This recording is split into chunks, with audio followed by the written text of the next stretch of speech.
What is it?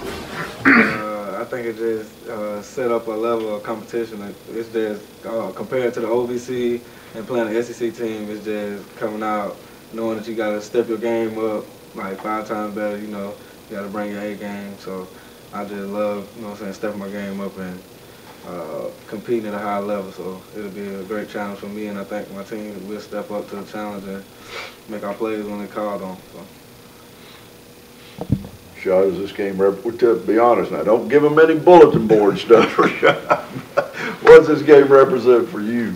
I got to represent. I'm from Florida, and everybody's going to be looking at me from my hometowns, and everybody in Florida, they're going to notice what's going to happen. And they're going to see, oh, he's from Florida, so we're going to see if he can compete against Florida. So yeah. It's pretty like a pride thing. Yeah. Pretty much. But to give the background on Rashad, he's from Fort Walton Beach, who played right down to the wire of the state championship about every year, didn't you? So, I mean, yeah, sophomore year. And so you played with the best in that state. So we'll see how this matches up. Have you gone over the depth chart yet? Have you looked at him? Have you seen any film yet? I've seen some film, but I don't want to look at the depth chart. Okay, you don't need, all you need is numbers. You don't need names. Yeah, no numbers. I want to treat them all. All right. Rashad, let me ask you this. I mean, you've been thrown out there with a bunch of freshmen.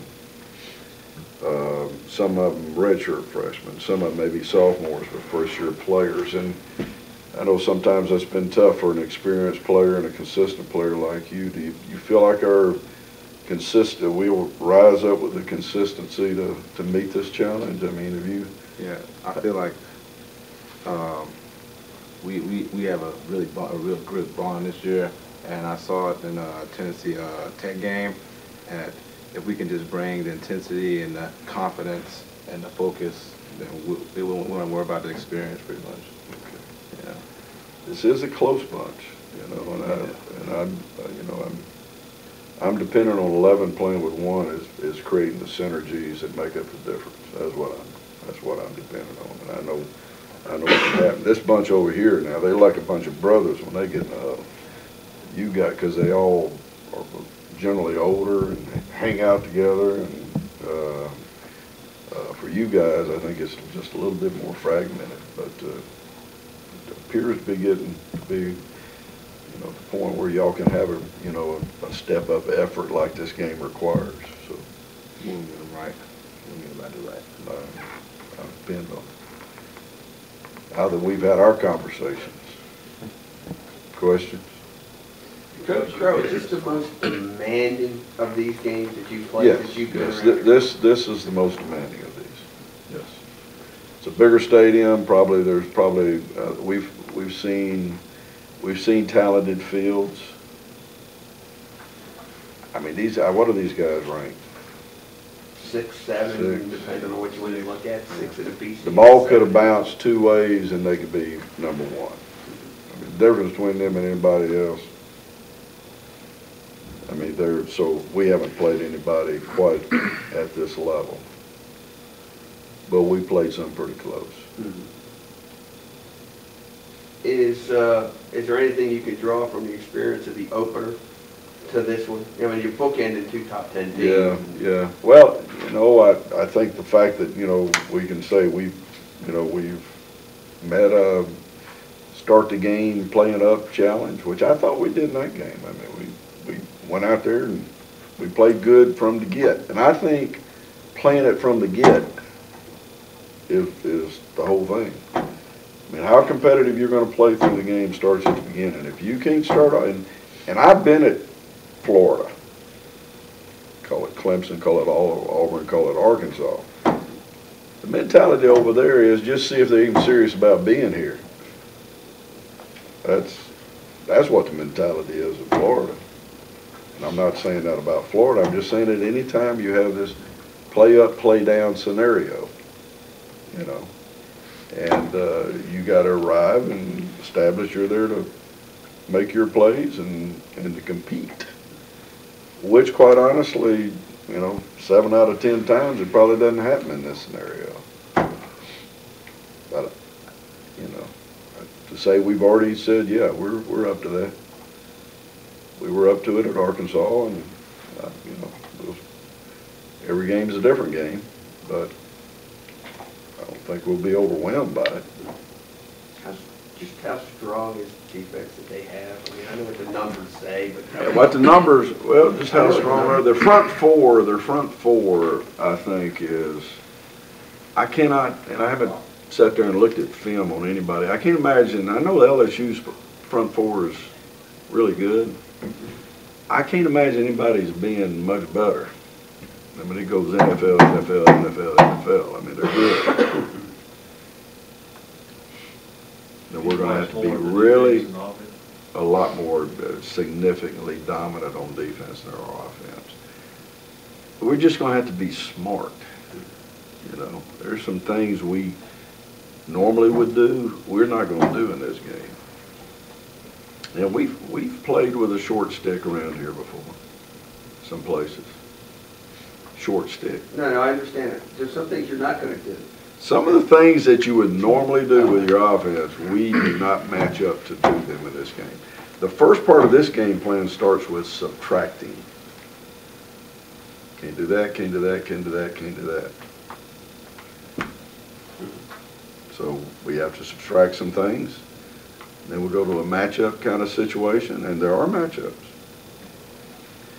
And we have to live with our matchups, wherever they're at.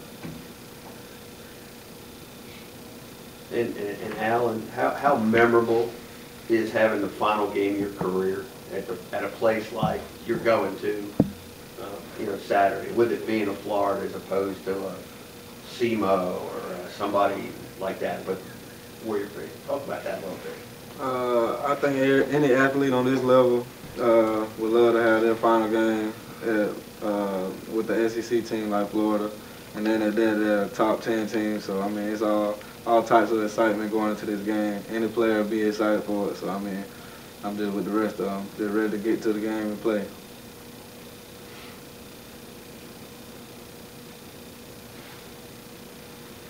Rashad, I asked you this Saturday after the game, but go through it again a little bit. How different or better is it for you to play without that club on your hand? Like I said, it took me a second to get back used to my normal hand because I'm just used to throwing it out there and using it as disposable hands. So it's crazy because I was watching the South Carolina game, and I saw number 36 get an interception. I told myself right before the game, I'm going to get an interception today. In the first series. It's pretty Got crazy. both hands out there. And a shoe top catch. Pretty impressive. Real fingertip catch is what that was, right? Because you got fingertips down. Yeah. Coach, you've been to the swamp before. Just talk about. Been there twice. And didn't win any one of them. Had very competitive. In fact, all the Auburn, Florida games were 2-point, 3-point, 4-point games. I know the excitement there. I remember just the competitiveness and the quality of their athletes have always been outstanding in Florida. I mean, we played them. I'll tell you this: at Auburn, one year, I think it was 1983, might have been 84. Somebody went back, and I guess people get bored and have to do this, but there were like 36 starting NFL players on those two depth charts together. I mean, it was a record. Somebody don't hold me to those numbers. It was one of those things when you're watching a classic ESPN football game, and it's either got Auburn or Florida in it. They ran out of. I can't remember. It shouldn't be quoting something I can't remember in detail. But supposedly it was most NFL players on a combined roster of any two teams ever. I know on our side defensively, every one of those guys started, maybe all but a couple of them, and theirs too. So it was always a field of talent, hardly fought. So you know, that's what I remember about it. But I'll use that opportunity to say this: how much different is talent from place to place? Pick up the NFL roster and see where they really come from. They don't all all come from Auburn and Florida.